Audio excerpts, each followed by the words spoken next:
You won't find easier flowers than those, I promise you. In today's video, not only I'm going to show you how to draw and paint, but I will prove you can actually do it yourself. If you are not too sure if you can do it, this reverse technique, it's perfect for you. Perfect for beginners and especially those who aren't that great, like myself. I discovered this technique and trying this for the last few days and I'm like in love with it. It is so much easier than paint and then make shadows and outline afterwards, at least for me, or at least I found it quite inspirational. So let's start, let's draw, let's doodle some shapes of flowers and then color it in with watercolors. Grab some pencils, and to be honest, I'm using mix of different pencils. Those are just regular pencils. None of them are watercolor pencils actually. So truth to be told, you can use anything you have. I'm pretty sure everyone has some pencils in the house. So what are you waiting for? The only thing that I would suggest a little bit is if you have a chance to use watercolor paper, do it. And if you don't have one, how about getting one sometime soon? Links to products you can find in the description box in my video. If you're not too sure what to get, I give you some suggestions. But honestly, even any cheap watercolor paper, inexpensive one, will be just right. I'm not using anything super fancy. I'm using quite budget-friendly products. And those beautiful flowers, those are some really easy, beginner-friendly designs. I was just sitting there doodling, drawing, and thinking for something super pretty and easy. And if you can tell, I'm using similar greens and pinks, kind of shades of purples, because I just really wanted to keep it all nice in the same color scheme. Outside my page, as you can tell, you can see different flowers already that I was just practicing with, and I fussy cut them, and I will be using those for some other projects. So stay tuned. I promise you to show you some super pretty ideas how to actually use those flowers. Truthfully, you can use those flowers for your bujo journaling. You can use them as embellishments. You can just stick them to your projects. Sky is the limit. But the most important part in it is that truly you can do those. Those are simpler than you even think by looking at them. So pause the video, grab your pencil, grab your colors, paper, and even if you don't have watercolor paper, do you know what? That's okay. Start somewhere. Start even on just any sort of even printing paper like copier paper. Just start, just promise me, because the worst and the most difficult part is to begin and start. And I just really wanted to come up with those flowers that by few moves of my pencil, you can see that the beauty is there. And I think because we have the bunch of them, it also looks prettier. Trust me, when you have only one flower, it does not always appear as pretty as when you have the whole bunch. So I suggest you to grab your tools and just start drawing with me. I'm not really focusing on the leaves to be superly different, but just trying to make sure that your buds, your like flower centers, the flowers in general, sorry if I'm not too sure how to say it in English, but the pinky stuff, that they are different. Each of them, it's slightly different, and I'm sure there's hundreds other ways of drawing flowers. These are just 15 beginners ideas. I'm pretty convinced you can do it. Just promise me to try. I'm using different shades and also trying different types of pencils because I have different brands. And before all this journey with watercolors and drawing now, I've been doing other things like art journaling, mixed media. I wasn't really playing much with my pencils, and I am so in love with this now. I'm discovering my pencils. I'm loving it, the whole process, the coloring part, even sharpening the pencil. It is such a satisfying job to be done. When I'm doing my drawings, I'm not really trying to be super precise and thinking a lot about the design. Quite opposite. I'm trying to lose my hand, let it go, and just go with it. And when I was coming up with the ideas, that's exactly what I was thinking. Just focus on how different it can be, even if it's slightly different, but try to come up with as many little shapes as possible, just to practice. I think practice is the key to everything, no matter what kind of art you study, no matter if it's watercolors, if it's art journaling, acrylics, it doesn't really matter. The key to everything is really consistency, a practice, I think. So that's exactly what I'm hoping for you to do today. Enjoy the little process of making those flowers, because it's really not about having amazing flowers and what I'm gonna do with them. Don't think about it right now. Think about practicing your hand, the way you hold the pencil, the way it feels to use the colors, even just to be familiar and make friends with your pencils.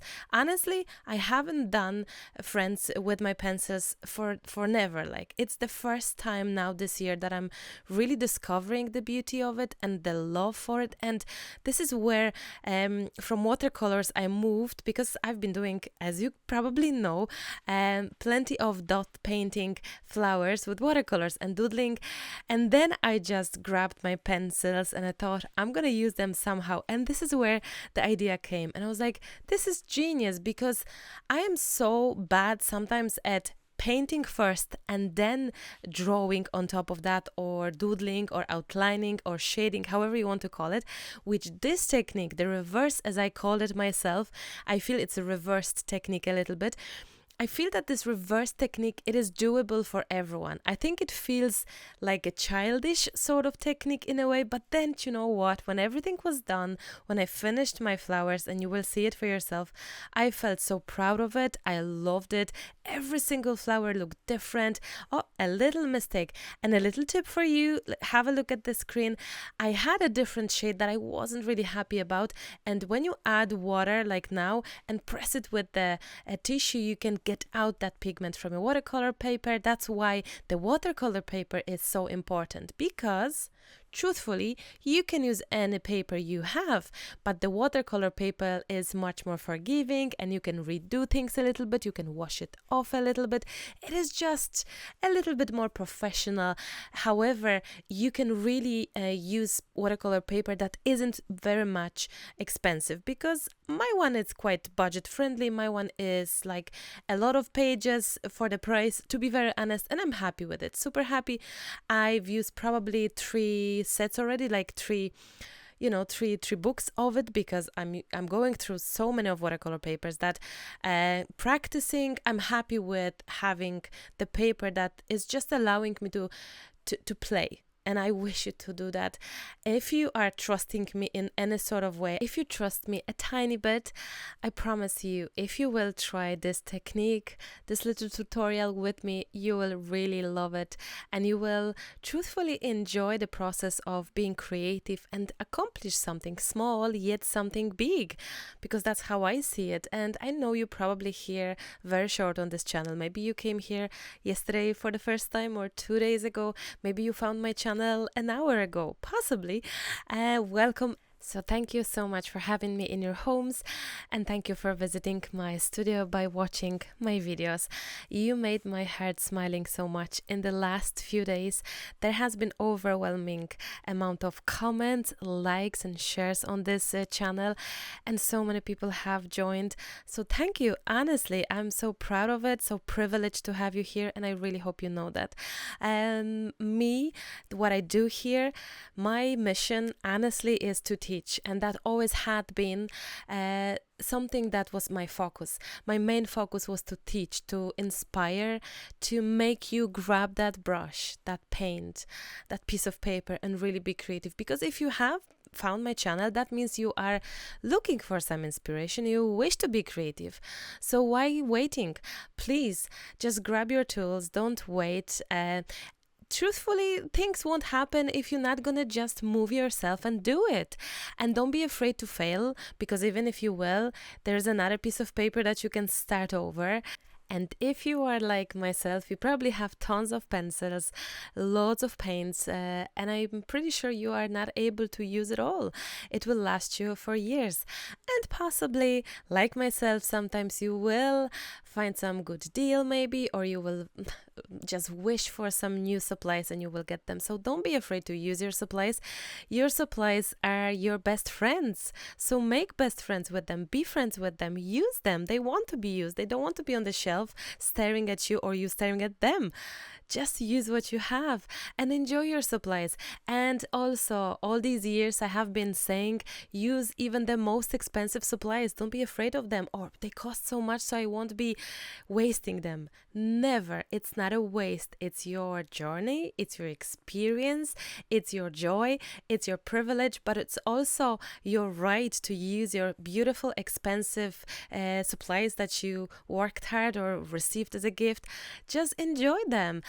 Life is so short, and within life, but within art as well, that's how I see it. I just really truly enjoy using all supplies I have, and I'm trying, like, probably that's why I came back, or not came back, that's why I started using pencils, because I had so many of them. I'm like, Ginny Mac, this is really like embarrassing for never using them. I'm creative since 10 years. My other YouTube channel, Maremi Small Art, has 10 years, and I barely used ever pencils. I have used woodies, I used Inktense pencils. These are more mixed media art journaling, but the regular pencils, like coloring pencils, never. Hello. And I have tons of them, as you probably do. Am I right? Like, come on, write me in the comment. Do you own at least one set of pencils? Or how about you saying how many pencils you think you have? I'm guessing I have at least 15 different sets.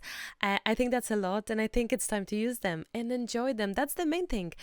I wish you to enjoy your art, your supplies, your time being creative, and just do it. Just start. The worst is to begin. And the fear of failure can stop us from being creative. Don't allow that. Don't. Just look, who's watching your art? Yourself? Oh, well, my art usually is watched by hundreds of people, and I still show my mistakes. Like now, look, I used the wrong color, so I added extra water so I could lift up that blue from that petal because I didn't like the blue. I wanted this to be in the pinkish, maybe purpley shades, but pinkish especially. I lift up the color and I hope to cover it up with a little bit of pinky, purpley, burgundy color shade, and voila. There is no good or bad, there's no rules, there's just a joy of being creative. And I hope with that note, you will trust my ideas, my process, and you will promise me, pinky promise, that you will actually try it for yourself. If you enjoyed this video, I would love you to come back, because in the upcoming videos, promise that there will be more of these kind. If you like them, let me know if you like them, if this is something that you enjoy watching, and if you will be actually trying it, and if you think that you wish to see a video that will be further what's going on with these, how can I use those flowers, what can I do with them, let me know if this is something you wish to see. I'm going to wrap up at that on this note, wishing you a beautiful day, hoping that you will be creative. Just use what you have, enjoy the process, be creative, smile, be happy, and we artists, we just know that. So I hope you loved it as much as I did. Happy drawing, happy painting, and I'll speak to you very, very soon. Bye for now. Bye bye.